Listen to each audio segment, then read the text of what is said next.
everybody? It's Devin Haney, and you're watching Jay Calderon Boxing Talk.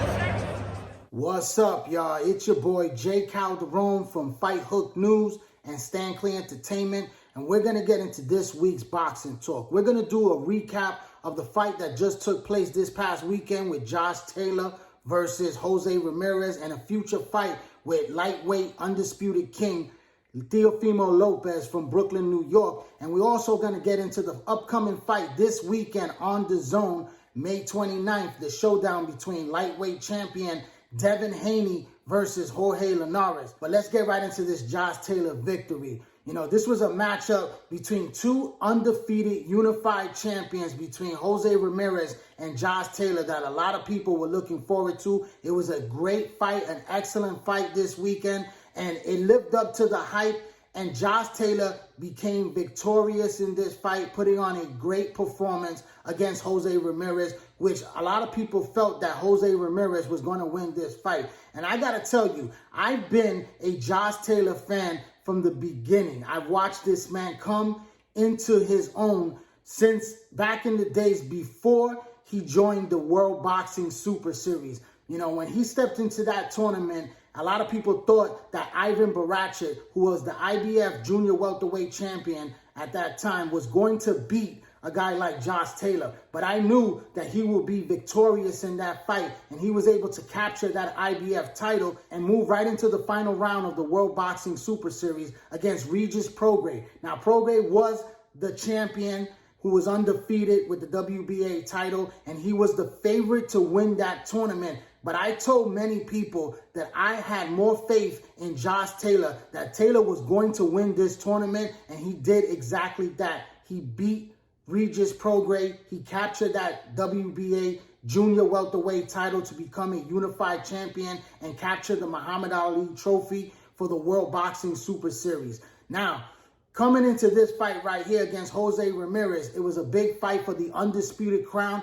Many people were picking Jose Ramirez. Josh Taylor, you got to give him a lot of credit for coming to the United States and fighting in Las Vegas with a lot of Mexicans on hand for Jose Ramirez. There was a lot of hype leading up to this fight. There was an altercation day before the fight, and, you know, this guy was in enemy territory. Jose Ramirez was looking very strong in the beginning. His jab was working very good. He was going to the body very good. Excellent body work by Jose Ramirez. And Ramirez just looked strong in this fight in the beginning rounds. But then you saw Josh Taylor, who I knew had the quicker hand speed, who had good footwork, who was the better boxer, and also a guy that can punch.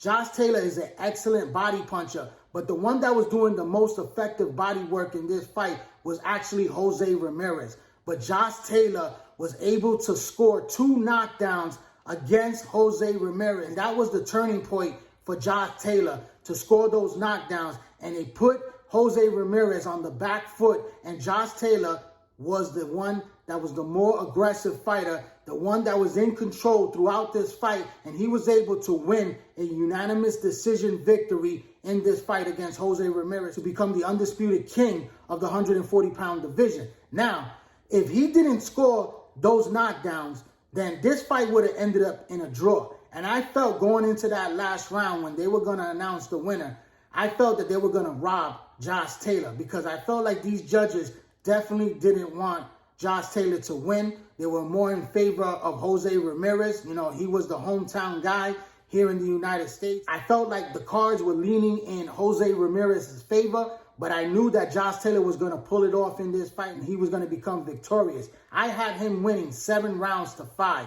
The judges had it a lot closer. Like I said, if he didn't score those knockdowns, they were going to rob him, or he was going to get a draw at best. But I'm happy for Josh Taylor. Congratulations. He showed that he is the best junior welterweight in the division. Now he looks for bigger and better things. Top Rank wants him to move up to 147 pounds. They are offering him one of the best pound-for-pound fighters in the world in Terrence Bud Crawford, who holds a WBO welterweight title. It's a chance to become a 2-division world champion and face one of the best pound-for-pound fighters in the world. And it's a very good payday for Josh Taylor.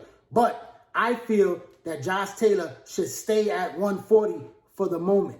You know, there's a lot of good fights on the table for Josh Taylor. Even though he has cleared out the division, you got guys like Mikey Garcia, who is a big money attraction fight, a very good fighter, a 4-division world champion, and a future Hall of Famer that says that he would love the opportunity to fight for the Undisputed Crown against Josh Taylor. That's a very good matchup that can happen. Mikey Garcia is a free agent. Also, you have Teofimo Lopez, which is the fight that I believe Top Rank should put together, because Teofimo Lopez is a fully promoted Top Rank fighter. Now, Teofimo Lopez was willing to go overseas to Australia for a big money payday showdown against his mandatory, George Camposa. But this fight is now taking place here in the United States, and it's going to happen on Triller, who paid a lot of money for this fight when they won it in a purse bid. So Teofimo Lopez is still going to get a very good big bag for this fight right here, but then he's going right back to Top Rank. And there's been a lot of disgruntledness between Teofimo Lopez and Top Rank that these guys need to settle, and they need to look for a big fight for Teofimo Lopez. He's not going to fight Devin Haney, because that fight would have happened by now. You know, this is a fight that Bob Arum has avoided Devin Haney for some reason. He didn't want to put Lomachenko in there against Devin Haney when Haney was the mandatory. And he doesn't want to put Teofimo Lopez either. So there's no real fight for Teofimo Lopez right now at 135 pounds. He's already beaten the top dog in the division, and that's Lomachenko. There's not going to be a rematch in that fight. So the next step is for him to move up to 140 pounds, because he's been at that weight for quite some time. He's a young man that's growing, and this is a great opportunity that he said that he's willing to move up to face the winner between Ramirez and Josh Taylor, so that he could be able to fight for another undisputed crown. And these are two current undisputed champions facing off against each other that are both undefeated fighters. And it's a great fight for Josh Taylor to fight this fight against, Teofimo Lopez. I think it's a more even matchup than the one against Terrence Crawford. I believe him moving up in weight, he's not ready for a guy like Terrence Crawford. It's a much difficult fight. It's a harder, tougher style to deal with a guy like Terrence Crawford. And I believe, defending his undisputed title against another undisputed current champion like Teofimo Lopez is a very big, attractive fight that Top Rank could fully promote, that Top Rank could make good money on this fight. And it can happen also in the backyard of Josh Taylor, his hometown. He could get that hometown defense against a guy like Teofimo Lopez, and I believe there will be a lot of money on the table for Teofimo Lopez to go over to Scotland to fight for that title belt against the undisputed champion and Josh Taylor. It's a fight that I would love to see. It's a great matchup between both guys. I think it will be a fight that fight fans will definitely enjoy and look forward to, So why not? Why not make this fight happen? You also have the possibility of Devin Haney. He doesn't have really no one to fight at lightweight. He's growing as well. He's a young man that's ready for the 140-pound division. I'm sure that he would love the opportunity to fight for the undisputed crown, because he never got the opportunity to fight in the lightweight division for the undisputed crown. And a guy like Eddie Hearn, I believe, could work with Josh Taylor's promoters from overseas, because he was once promoted by Eddie Hearn as well. So, there's a relationship there that I believe that could still be worked on, and that they could be able to make a fight between Devin Haney and also Josh Taylor. So there's a lot of fight opportunities on the table at 140 pounds. You also have Gervonta Tank Davis that is moving up to the 140-pound division for a secondary WBA title against Mario Barrios. That's coming up very soon next month. And that's a fight that if he becomes a champion in a third weight division, then, if he really wants to smoke and he wants to become undisputed champion, fighting Josh Taylor is a big fight opportunity. It's a fight Floyd Mayweather possibly wants to make. Maybe he sees flaws in Josh Taylor that Tank could expose, but it's a great fight also for Josh Taylor. So there's a lot of options more at 140 pounds for Josh Taylor than to move up to face Terrence Bud Crawford. It's Bob Arum's job to find somebody in the welterweight division for Terrence Crawford, because Terrence Crawford is about to leave Top Rank in the next few months if he can't get him a big fight. So they're trying to feed Josh Taylor to Terrence Crawford right now just to keep him busy, just to keep him with Top Rank. And I believe that that's not the way it should be done. So, I look forward to seeing Josh Taylor back in the ring against a very good opponent at 140 pounds, one of the big names that I mentioned. And let's hope that it's Teofimo Lopez in the near future, because that's a great fight.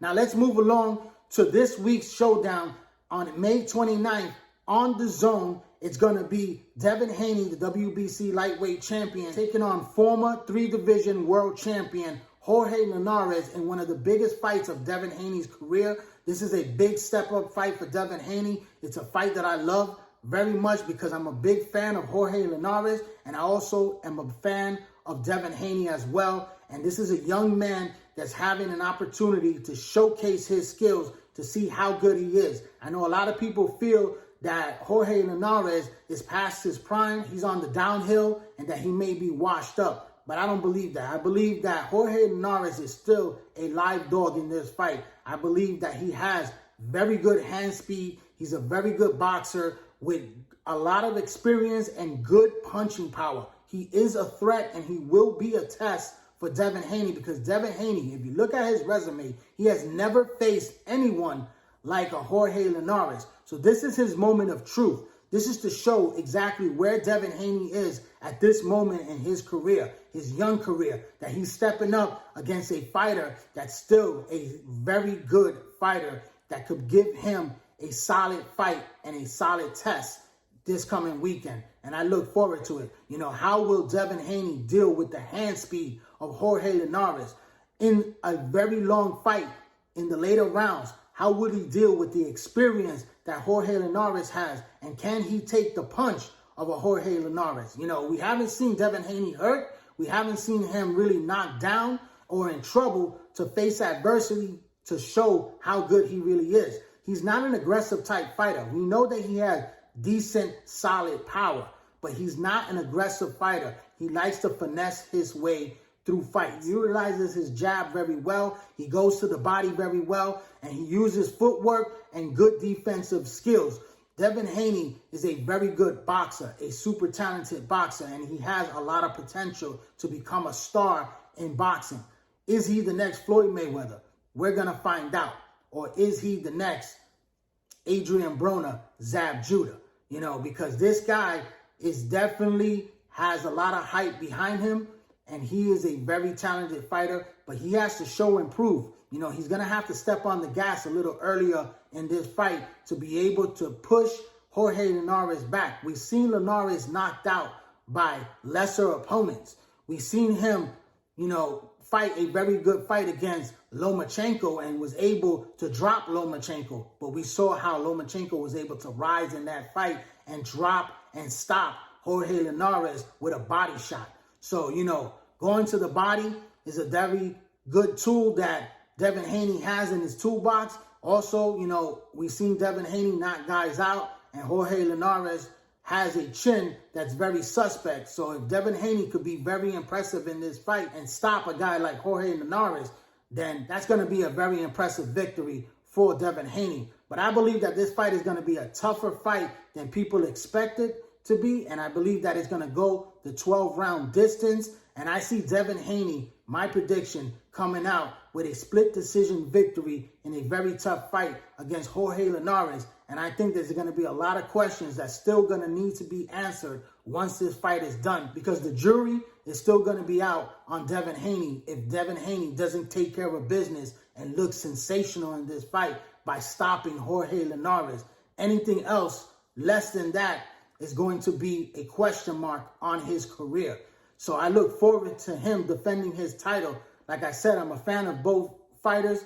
For me, it's a 50-50 fight. I'm leaning more towards Devin Haney because he's the younger fighter, and I believe that he has great potential to become a superstar in the sport of boxing, and I would love to see him become victorious in this fight and move on to bigger and better things. So tune in this Saturday to The Zone to watch that fight, Devin Haney versus Jorge Linares. I'd like to thank everyone for tuning into this YouTube channel right here, Jay Calderon Boxing Talk of Fight Hook News. Please hit that red subscribe button, hit that bell icon. Also, hit that like button, smash the like button, share this video, make comments on this video, and please follow me on all social media platforms. You can check me out on my new Instagram, which is called Fight Hook News. Also, you can follow me at J Calderon Boxing Talk on Twitter, and also J Calderon Boxing Talk on my Facebook boxing group page. Please subscribe to the channel. Thanks for your support. Keep watching. I'm J Calderon for Stan Clean Entertainment and Fight Hook News.